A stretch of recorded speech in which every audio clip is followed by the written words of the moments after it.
大家好，我個名係婷婷。สวัสดีค่ะทุกคนชื่อน้องหมวยนะคะ Hallo zusammen, ich bin's Q. Hello everybody, welcome back to my multilingual traveler YouTube channel. Super happy to have you on this video. You guys probably clicked on this video to find out how it is like to be mixed, multicultural, multilingual. Background, I'm Chinese and Thai, which makes me half Chinese Thai.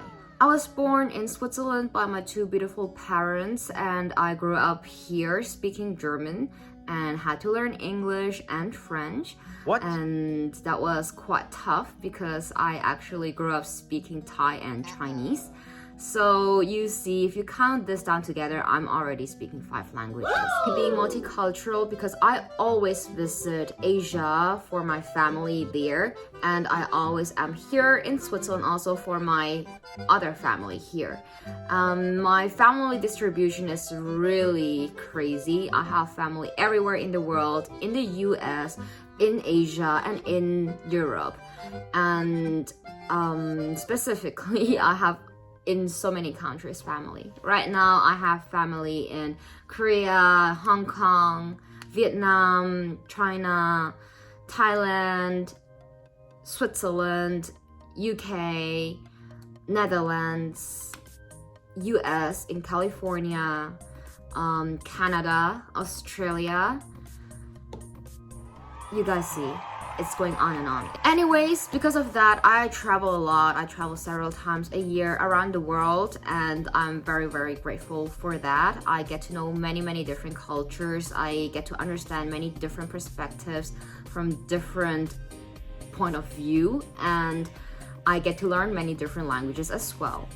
And this is very inspiring because I truly believe that if you know someone's language, you actually understand someone much better. You understand their culture in depth because language holds something so beautiful that is just very unique, and you get to connect with people from other parts of the world. What's the pro of being multilingual?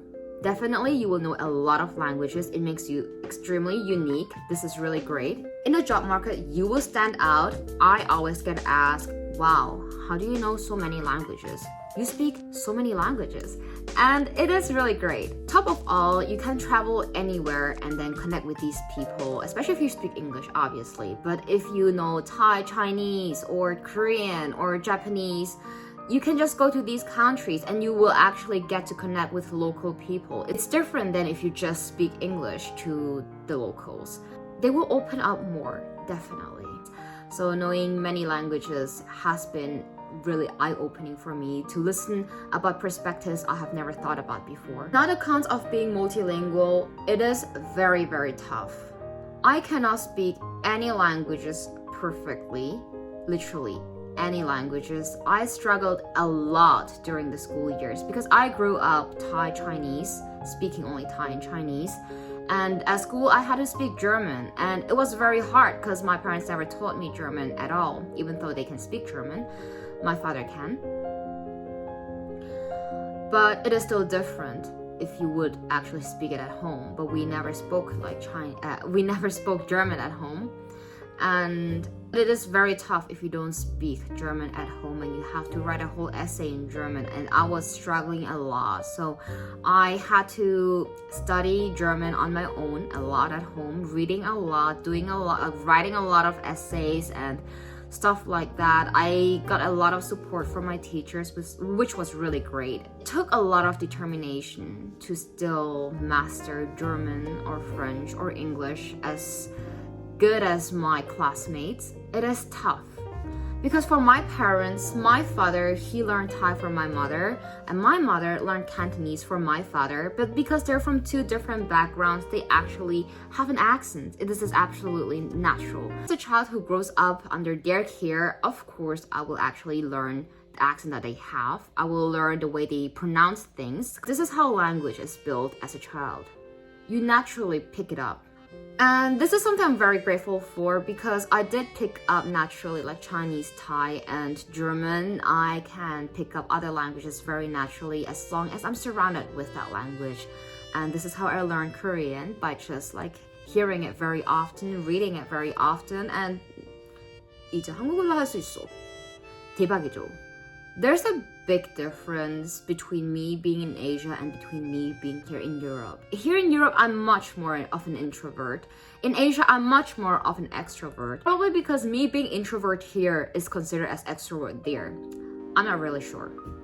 I'm very, very lucky to be able to see both perspectives of the world, to understand the Asian point of view and the European point of view, because it makes all these debates much more understandable for me of why an Asian feels that way and why an European feels that way. And it is something that I'm very grateful for. I will always be seen as a Swiss person, as someone from Europe, and I'm not completely Asian. So they will always give me this extra care, which I'm grateful for. However, of course, I would love to be considered as one of them.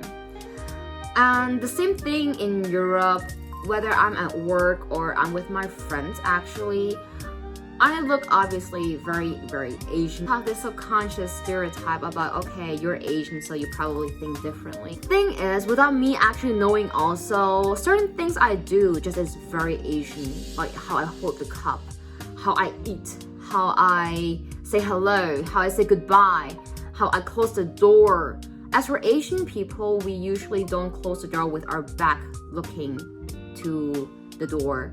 Instead, we turn around and face our face to the person that we are closing the door to. I never realized that until my piano teacher back then from Russia told me that, like, oh yeah, I think it's an Asian thing that you actually close the door like this, facing me, instead of like just putting it back, you know, and walking away.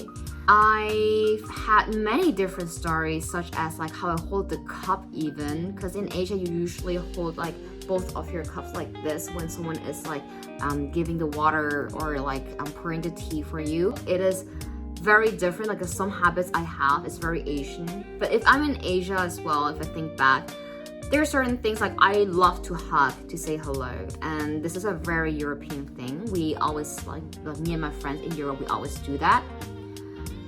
So you see, this is like I have to then keep in mind, okay, now I'm in Asia, I'm not going to hug the person I'm going to see because this is being too intimate. Being mixed is difficult. It is very nice, but also difficult. It has a bright side and a dark side, and I always focus on the brighter side, but sometimes I can't help it but still see the dark side of being multilingual, of being multicultural, of being mixed. Being Southeast Asian mixed with East Asian is very different than being like Wasian, like white Asian. How so? Because in East Asia, there's often this stereotype of looking down on Southeast Asian simply because they're economically doing worse than the East Asian countries. And with everything going on in Thailand, I understand that there must be some certain stereotypes. However, there's a timing on what kind of stereotypes you should put on someone. As in, for me, I have been always considered as East Asian because I look more like East Asian to them. Me personally, I believe I look very Thai because my eyes are obviously very Thai. I have natural double eyelids, and I'm a little bit darker than most East Asian. And I used to be very dark when I used to be young, since I love to go out to play in the sun and I wouldn't care, just like run around with my friends. And nevertheless, I just feel very lost often.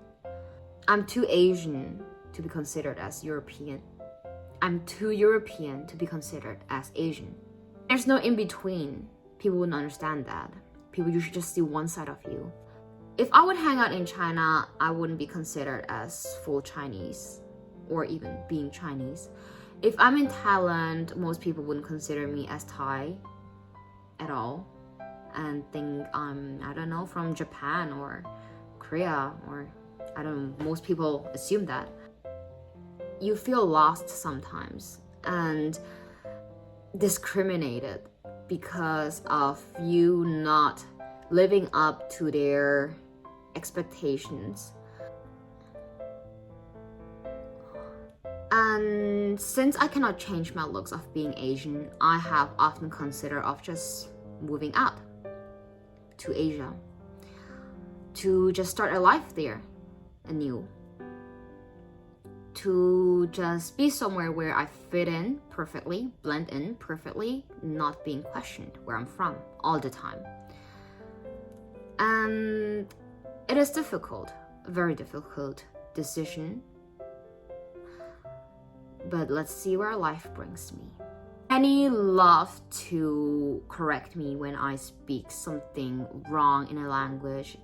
I have sort of an accent when I speak Cantonese, and sort of an accent when I speak Thai, and an accent when I'm speaking English as well, and an accent when I'm speaking German. I mean, it's inevitable. As native as I try to be, as much as I practice to have a very fluent language flow, it is still persisting there that I'm not fully native, and that's completely okay. I totally accepted that fact. However, it's really unfair when people are trying to make fun of you, when they're trying to laugh at you for things you don't know, which is just their own insecurities, I suppose, or making themselves feel better. There's a limit of how you can correct someone. Since there are certain mistakes or typos that people do generally when they type online, which is absolutely natural, but they would really point things out in such a rude way, or they would make you feel dumb for not knowing something. And I generally am a very confident person. I really am confident in my skills, language skills, and how much I have improved and developed my verbal speaking, just like speaking in front of the camera. It's not something I know that everyone can do, and I speak English fluently without having to have a script next to me, or I don't know. It's just, I'm very proud of myself coming so far, knowing that many languages. And when people really just try to doubt my skills and make fun of me of making minor grammar mistakes, I would probably know when I would, write a formal letter, write a formal essay. However, chatting or posting stories, I never put too much thought into it since my life is very busy. And this is just human to make mistakes, and difficult at times to not appear too arrogant, to not appear too much to someone, since people don't feel comfortable around people who are better than them. They will start to feel jealous or envious about someone. They will start to try to make that person look less of a something. And I don't really understand why certain people would have to put someone down to make themselves feel better.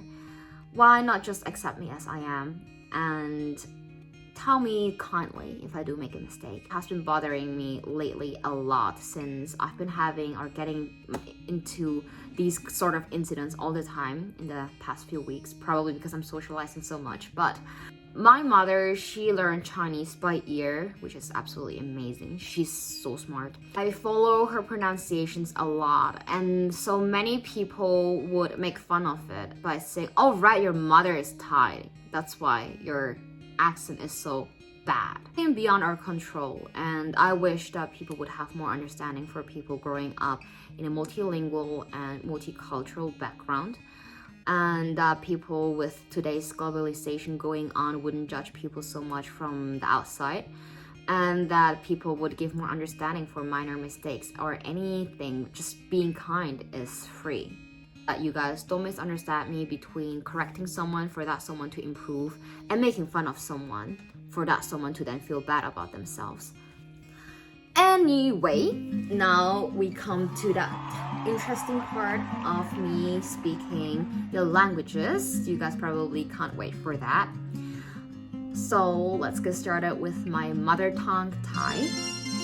สวัสดีค่ะทุกคนอย่างนี้เรามาพูดภาษาไทยก่อนนะคะแม่ก็เป็นคนไทยอย่างนี้หนูก็พูดแต่ภาษาไทยค่ะหนูก็พูดแต่ภาษาเหนือนิดหน่อยนะคะ大家好，咁我哋識講中文啦，我個爸爸就係中國人嘅，咁我哋喺屋企咧係中意講中文，แล้วก็พูดภาษาไทยเยอะมากนะคะก็พ่อแม่ก็ชอบพูดภาษาไทย Ich kann auch Deutsch reden. Wir sprechen halt zu Hause auch Deutsch, manchmal wenn es um seriöse Sachen geht.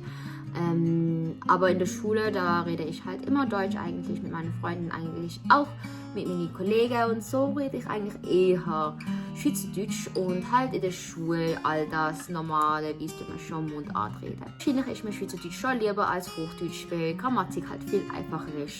Oder besser gesagt, es hat keine Grammatik. Et oui, je peux parler français, j'ai appris français à l'école, je peux comprendre tout en français, mais pour parler, c'est très difficile parce que je ne peux pas pratiquer beaucoup. And 맞다. 한국어도 할 수 있잖아. 안녕하세요, 여러분. 반대말 하면 되나?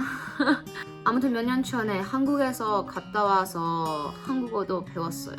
조금씩으로 한국어 배울 수 있어서. อย่างนี้วันนี้เราก็จบก่อนนะคะ Vielen Dank für das Zuschauen. Ich hoffe, es hat euch gefallen. And if you guys would subscribe to my channel, that would totally make my day. I would love to grow a big multilingual family on my channel. I will be sharing more. And if you have any questions, please let me know. Comment down below which languages do you speak and where did you grow up and your story of learning all the languages. I would be super curious about it, so please comment down below and let's connect. Dann au revoir, bye bye， 大家见，拜拜。现在我也学习中文，所以我可以说普通话一点点。